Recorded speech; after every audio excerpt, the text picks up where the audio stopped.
All right.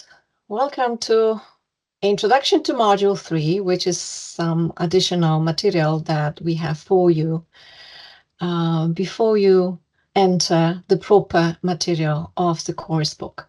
So in Module 3, Effective Communication, we base on some theory that comes from psychological background.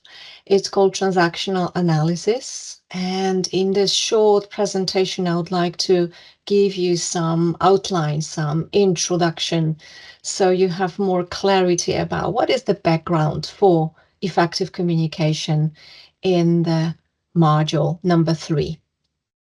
So the main points that I would like to cover today are connected with, so who is the founder of transaction analysis? What is transactional analysis as such? What are the leading concepts and which concepts are going to be part of the module that I would like to introduce? And what is the relevance of all that in the context of intercultural communication? So let's see the main points.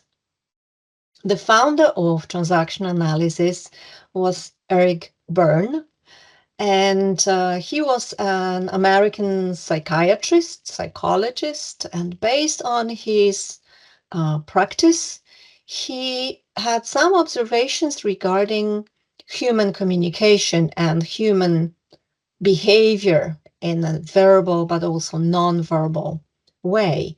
He also paid attention to some social context in which human communication happened. And based on his thorough observations and his research, he created transactional analysis. So based on some practical context, he developed a theory that is supposed to describe that context.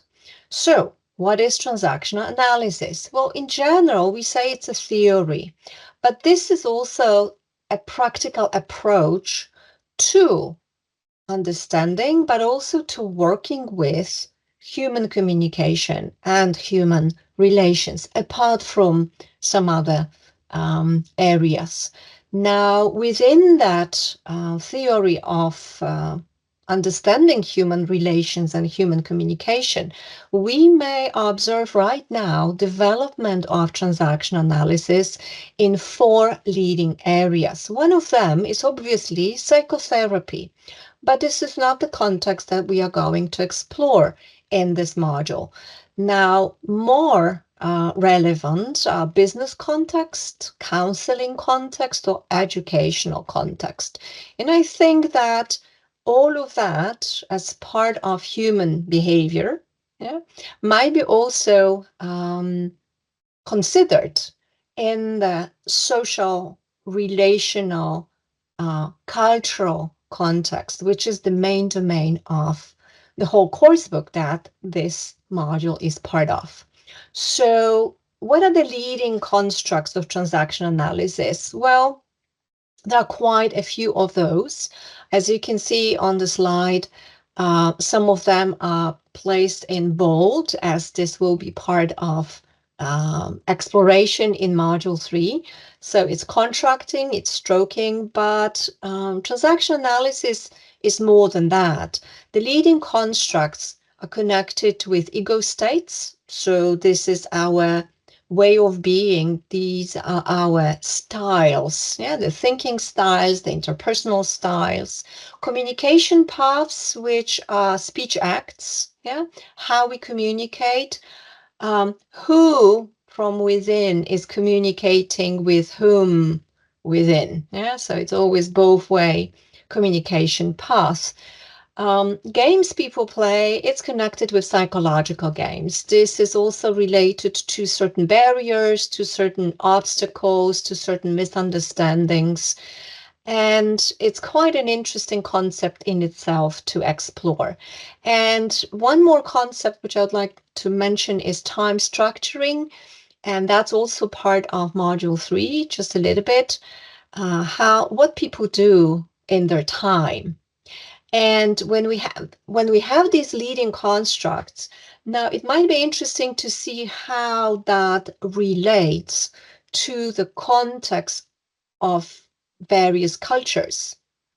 Now, Eric Berne, when creating his theory of transactional analysis, was focused more on the social context, yeah, on the relational context.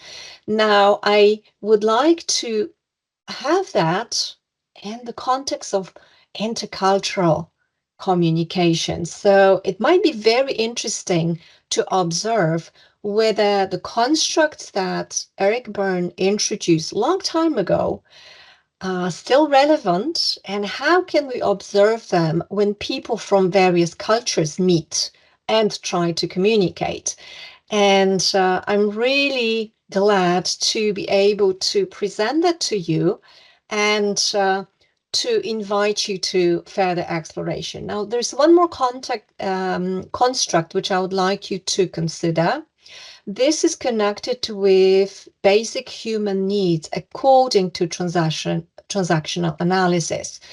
Obviously, in various theories, human needs are defined, divided into a variety of different typologies. Now, within transactional analysis, we have three basic human needs. And once we understand them, we may see them showing at the social level, but also showing differently in the cultural level. So just as a glimpse to give you that background. So the first basic human need is the need for recognition, and that relates to the need to be seen or the need not to be seen. Yeah? So sometimes I want to be seen and noticed and appreciated, but sometimes I have too much of that, and then I would like to withdraw. So on the continuum, we may observe that need either being at a small level or at a high level, satisfied or not satisfied. So I need to be seen.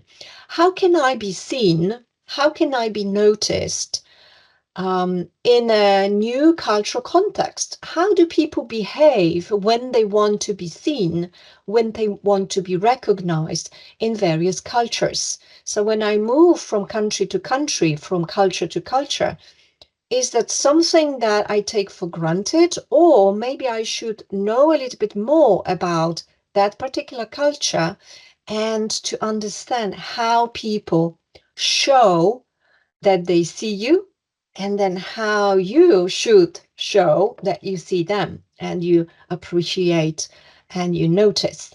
So that might be something interesting to consider. The second basic human need, according to Eric Berne, is the need to be stimulated. And this is connected with our processing of the world around us, yeah? What we see, what we hear, how we respond to all of that. And when, again, on the continuum, that need is not satisfied, as is a tiny, tiny level of satisfaction, I may feel bored. And the question is, what do I do to get that stimulation to a higher level? Yeah, what is it that I do to get that general informational processing stimulation? Yeah, so maybe I need to go outside, maybe I need to talk to somebody, maybe I need to go to a gallery, maybe I need to go to a concert, maybe I need to read a book or watch a movie. Yeah, there are different ways to get mental stimulation. And again, in different cultures, people satisfy that need in a variety of ways. There are cultures where people converse, yeah, they talk a lot, but then there are cultures that are more withdrawn. And then when you come from different cultures and then you meet somebody that comes from a different culture than yours, these ways might be different. So again, it might be quite interesting to understand these differences, to accept these differences, but also to find a way so your communication, that is to satisfy that particular need, is adequate There's one more need to consider. It's the need for structure. And the need for structure is the basic human need to have some points of reference. Usually it's connected with time and place. And the need to, the way to satisfy that need, again, might be different in different cultures. So how is time perceived in your culture? How is time perceived in a different culture? What time do people go to work? How long do they stay at work? Do they take work home? What is the so-called life work balance? Yeah? How do people spend their free time in your culture? And how do people spend their free time in a different culture? So there are different points of reference, and sometimes it's fluid, sometimes it's very, very strict. So again, it's quite interesting to observe that in your own culture, but also across different cultures. So this is the end of the presentation. Now I would like to invite you to Module 3 in intercultural communication context. And Module 3 concerns human communication, effective communication in a context of culture. We selected East European Culture Corner. And within that, we will present to you 3 leading constructs with examples, with illustrations, and with explanations: contracting, time structuring, and stroking, not necessarily in that order. So thank you very much, and I hope you enjoy the module, but also the whole course.